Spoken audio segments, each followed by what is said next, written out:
مرحب مرحب يا رمضان، يا مرحبا بك يا رمضان، مرحب مرحب يا رمضان، ويا مرحبا بك يا رمضان. كيف نقضي رمضان؟ هذا سؤال مهم وجميل وعاوز تفصيل، لكن باختصار شديد. باختصار شديد، ما تيجوا يا اخوانا نخطو الخطوة الأولى الآن، وهي التوبة إلى الله عز وجل. نجدد التوبة جميعا. وتوبوا إلى الله جميعا أيها المؤمنون لعلكم تفلحون.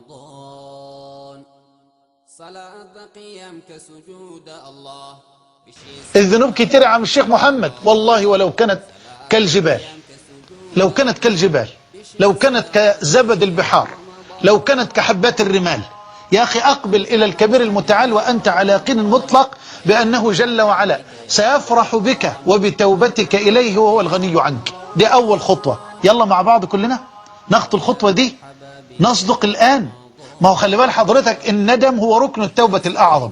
يلا اندم على كل اللي فات من تقصير وتضييع للصلاة وكله، نندم على ما مضى. فالندم هو ركن التوبة الأعظم.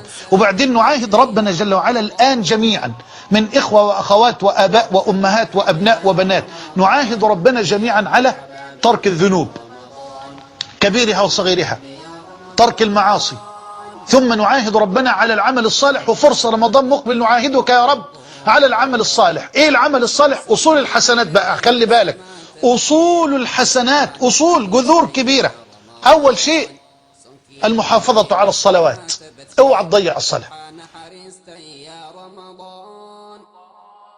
اول ما تسمع الاذان اسرع الى بيت الله عز وجل، لا تتخلف الا لعذر شرعي، عذر شرعي يمنعك من صلاة الجماعة، كمرض، كطعام، كشراب.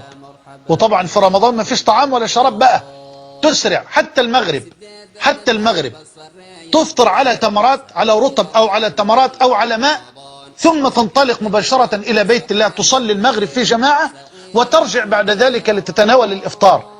يعني عود نفسك على هذا من أول يوم وما تخافش. يعني بفضل الله هذا من أعظم الأسباب الصحية التي يغفل عنها كثير من الناس، أن تتناول بعد هذه الساعات الطويلة يعني تمرة أو جرعة ماء، ثم بعد ذلك تصلي. هذا تهيئ أو تهيئة حقيقية طبية علمية، أو إن شئت فقل نبوية محمدية لهذه المعدة التي يعني تعطلت عن الهضم وعن الأكل وعن الشرب ساعات طويلة، وبعد ذلك ترجع تأكل إن شاء الله، تشعر بالسعادة وتشعر بالراحة. يبقى نحافظ على الصلوات.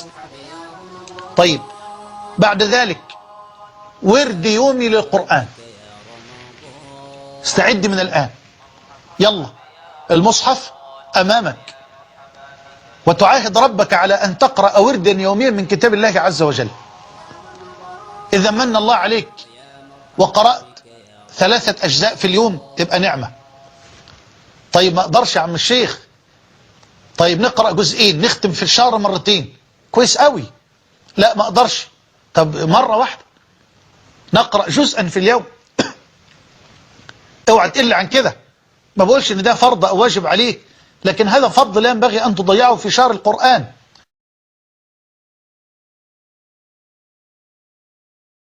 شهر رمضان الذي أنزل فيه القرآن هدى للناس وبينات من الهدى والفرقان.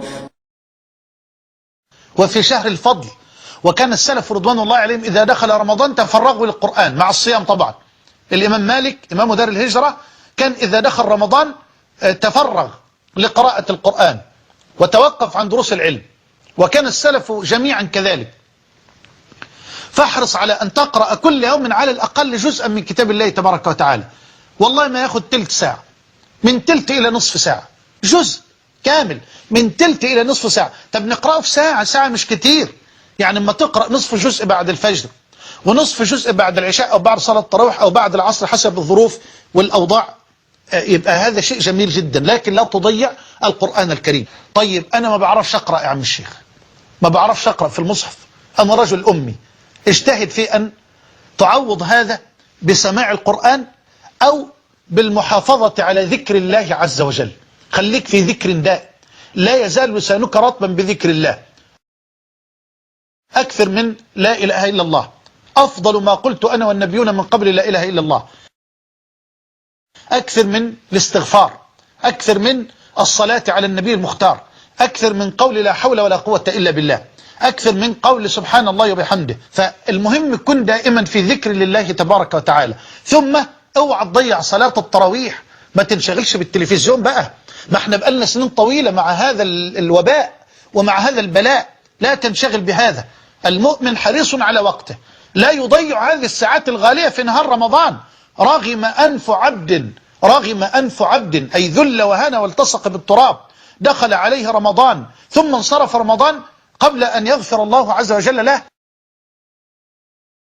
هذا يعني ولا حول ولا قوة إلا بالله، هذا خسران مخذول. فلا تضيع هذه الساعات، ساعات الفضل والرحمة والبركة.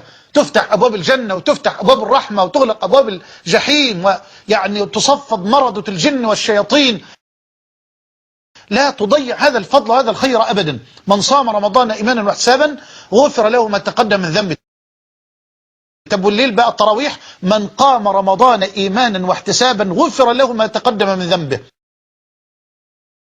ولو حافظت على صلاة التراويح كل ليلة مش ممكن أبدا هتفوتك ليلة القدر. خلاص، لو واظبت على صلاة التراويح كل ليلة لن تفوتك أبدا ليلة القدر، سواء كانت بقى المطالع اختلفت هنا أو في أي دولة أخرى. يعني إن شاء الله ستدرك ليلة القدر يقينا. بسم الله الرحمن الرحيم. إنا أنزلناه في ليلة القدر وما أدراك ما ليلة القدر. ليلة القدر خير من 1000 شهر.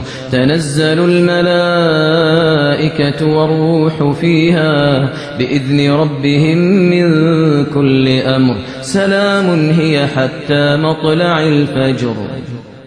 والنبي عليه الصلاة والسلام يقول من قام ليلة القدر إيمانا واحتسابا غفر له ما تقدم من ذنبه. اوعى تنسى بقى النفقة. انت كل يوم حضرتك بتعمل افطارا، انا واثق ان الافطار اللي انا بعمله واللي حضرتك بتعمله يكفي معانا كمان أسرة على الأقل.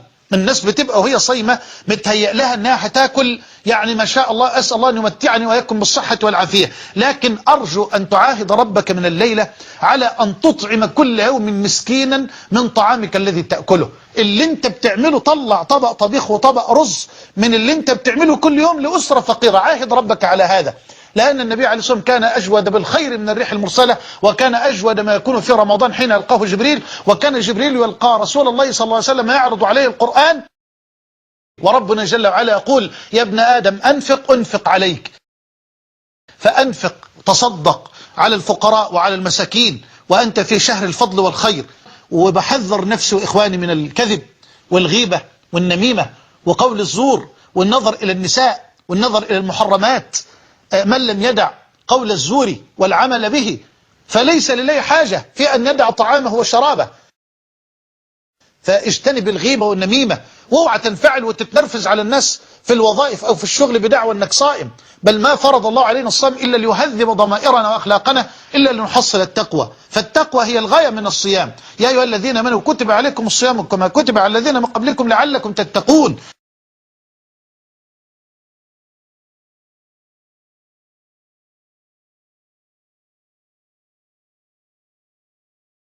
ما ينفعش تقول أنا صايم فتتنرفز على الناس وتسب الناس وتشتم الناس. يقول ربنا في حديث القدسي كل عمل ابن آدم له إلا الصوم فإنه لي وأنا أجزي به. والصيام جنة أي وقاية.